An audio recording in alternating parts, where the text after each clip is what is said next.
ओम श्री परमात्मने नमः। ओम श्री परमात्मने नमः। ओम श्री परमात्मने नमः। मैं प्रभु का हूं और प्रभु ही मेरे हैं। मैं आपकी शरण में हूं भगवान, मैं आपका ही हूं। मैं केवल प्रभु का हूं और प्रभु ही मेरे हैं। मैं आपकी शरण में हूं प्रभु, मैं आपका ही हूं।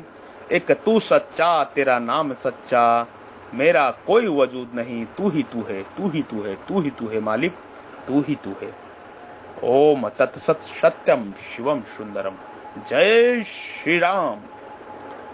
बुद्धद्या विशद्या युक्तो धृत्या तमानः नित्यः च शब्दादि निवेश्य रागदेशो वदिष्य च विविक्त सेवी लदवशीयत वाक्याय मानसः ध्यान योग परो नित्य वैराग समुप्राशितः अहंकार बलदर्प काम क्रोध परिग्रहम विमुच्य निर्मम शांतो ब्राभूय कल्पते।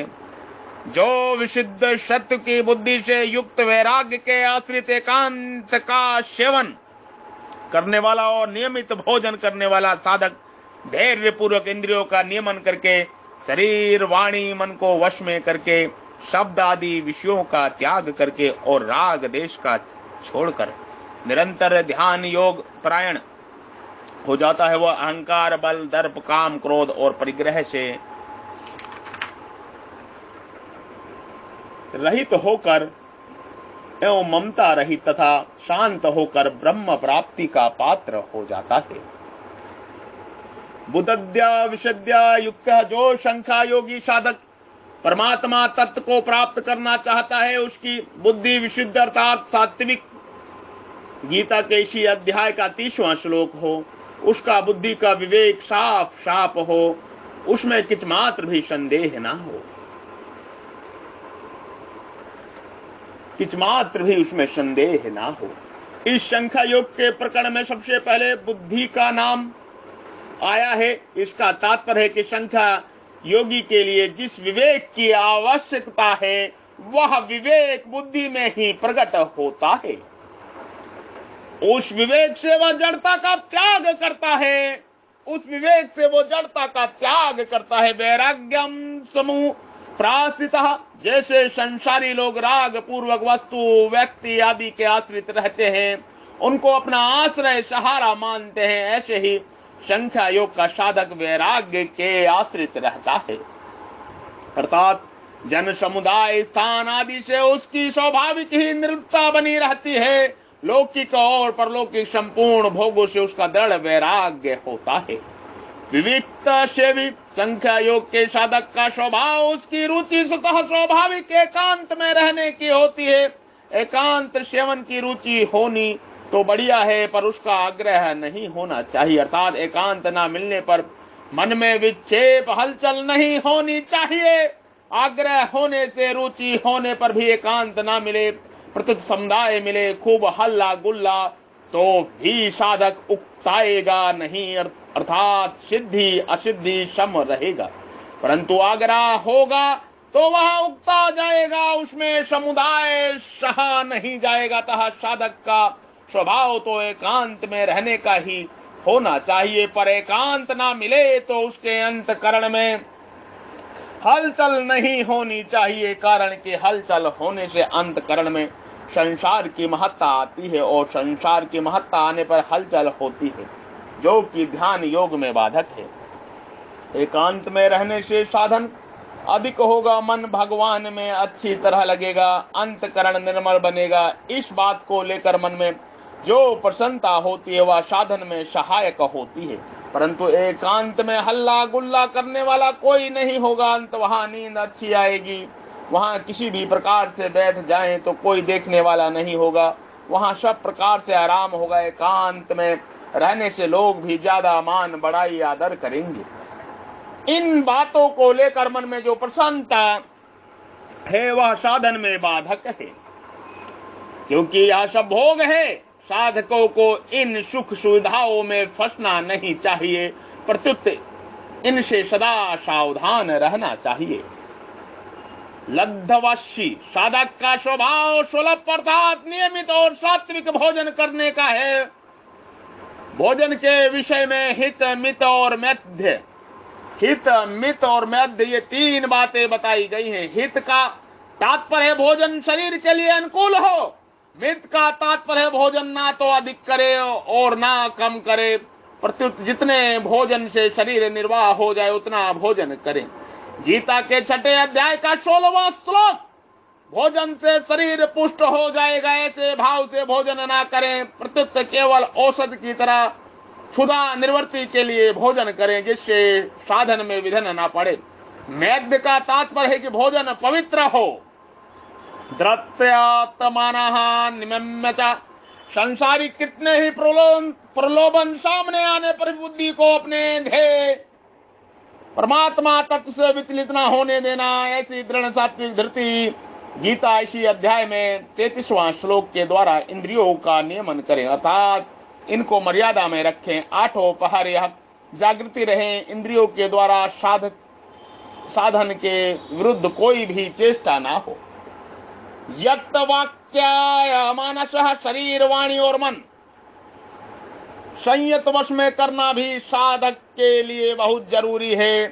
गीता के 17वें अध्याय का 14वां 15वां और 16वें श्लोक, अंत वह शरीर से वृथा ना घूमे, देखने में सुनने शौक से कोई यात्रा ना करें, वाणी से वृथा बातचीत ना करें, अवश्य होने पर ही बोले, असत्य ना बोले, निंदा चुगली ना करें, मन से राग पूर्वक संसार का चिंतन ना करें, प्रत्युत परमात्मा का चिंतन करें। शब्दी विषयसुक्ता, ध्यान के समय बाहर के जितने संबंध हैं जो कि विषय रूप से आते हैं और जिनसे संयोग जन सुख होता है, उन शब्द स्पर्श रूप रस और गंध पंचों विषयों को स्वरूप से ही त्याग कर देना चाहिए। कारण कि विषयों का राग पूर्वक सेवन करने वाला ध्यान योग का साधन नहीं कर सकता। अगर विषयों का राग पूर्वक सेवन करेगा तो ध्यान में वृत्तियां बहुर्मुखी होने से नहीं लगेंगी और विषयों का चिंतन होगा। राग देशो वैयुदस्य च, सांसारिक वस्तु महत्वशाली है, अपने काम में आने वाली है, उपयोगी है, ऐसा जो भाव है उसका मान राग है। तात्पर्य है कि अंतकरण में असत वस्तु का जो रंग चढ़ा हुआ है वह राग है। असत वस्तु आदि में राग रहते हुए कोई उनकी प्राप्ति में बाधा डाले उसके प्रति देश हो जाता है। असत संसार के किसी अंश में राग हो जाए तो दूसरे अंश में देश हो जाता है। यह नियम है। जैसे शरीर में राग हो जाए तो शरीर के अनुकूल वस्तु मात्र राग हो जाता है और प्रतिकूल वस्तु मात्र से देश हो जाता है। संसार के साथ राग से भी संबंध जुड़ता है और देश से भी संबंध जुड़ता है। राग वाली बात का भी चिंतन होता है और देश वाली बात का भी चिंतन होता है। इसलिए साधक ना राग करे ना देश करे। ध्यान योग परो नित्यम, साधक नित्य ही ध्यान योग में प्रयाण रहे अर्थात ध्यान के सिवाय दूसरा कोई साधन ना हो। ध्यान के समय जो ध्यान करे ही व्यवहार के समय अर्थात चलते फिरते खाते पीते काम धंधा करते समय भी ध्यान भाव सदा बना रहे कि वास्तव में एक परमात्मा के सिवाय संसार की स्वतंत्र सत्ता है ही नहीं। गीता के इसी अध्याय का 20वां श्लोक, अहंकारम बलम दर्प विमुच्य, गुणों को लेकर अपने में जो एक विशेषता दिखती है उसे अहंकार कहते हैं। जबरदस्ती करके विशेषता से मनमानी करने का जो आग्रह हट होता है उसे बल कहते हैं। जमीन जायदाद आदि ब्रह्मा चीजों का विशेषता को लेकर जो घमंड होता है उसे दार्प कहते हैं। भोग पदार्थ तथा अनुकूल परिस्थिति मिल जाए इस इच्छा का नाम काम है। अपने स्वार्थ और अभिमान में ठेस लगने पर दूसरों का अनिष्ट करने के लिए जो जलनात्मक वृत्ति पैदा होती है उसको क्रोध कहते हैं। भोग बुद्धि सुख आराम बुद्धि चीजों का जो संग्रह किया जाता है उसे परिग्रह कहते हैं। साधक उपयुक्त अहंकार बल दर्प काम क्रोध और परिग्रह इन सब का त्याग कर देता है।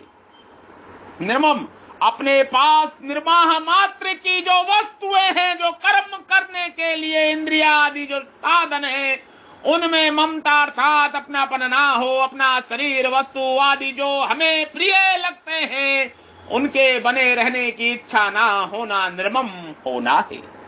जिन व्यक्तियों और वस्तुओं में हम अपनी मानते हैं वे आज से 100 वर्ष पहले अपनी नहीं थी और 100 वर्ष के बाद भी अपनी नहीं रहेंगी। अंत जो अपनी नहीं रहेंगी, अतः जो अपनी नहीं रहेंगी उनका उपयोग या सेवा तो कर सकते हैं, पर उनको अपनी मानकर अपने पास नहीं रख सकते। अगर उनको अपने पास नहीं रख सकते तो वे अपने नहीं हैं, ऐसा मानने में क्या बाधा है? ऐसा मानने में क्या बाधा है? उसकी अपनी न मानने से साधक निर्मम हो जाता है। शांत असत संसार के साथ संबंध रखने से ही अंतकरण में अशांति हलचल आदि पैदा होते हैं। जड़ता से श्रोता संबंध विच्छेद होने पर अशांति कभी पास में आती ही नहीं। फिर राग देश न रहने से साधक हरदम शांत रहता है। ब्रह्म भूया कल्पते, ममता रहित और शांत मनुष्य शंका योग का साधक परमात्मा प्राप्ति का अधिकारी बन जाता है। अर्थात असत का श्रोता संबंध छूटते ही उसमें ब्रह्म प्राप्ति की योग्यता सामर्थ्य आ जाती है। कारण कि जब तक असत पदार्थों के साथ संबंध रहता है तब तक परमात्मा प्राप्ति के सामर्थ्य नहीं आती। जय श्री राम, जय जय श्री राम। उपयुक्त साधन सामग्री के निष्ठा प्राप्त हो जाने पर क्या होता है? आगे के समागम में, आगे के सत्संग में, आगे के दिव्य उपदेश में, प्रवचन में उपदेश करेंगे। आप सभी के हृदय रूपी मंदिर में विराजमान ब्रह्म परमेश्वर ईश्वर को हम प्रणाम करते हैं, नमस्कार करते हैं। जो ब्रह्म आपके हृदय रूपी मंदिर में विराजमान है, कृपया हमारा प्रणाम नमस्कार स्वीकार करें। साधु साधु, जय हो, नमो नमः, नमो नमः।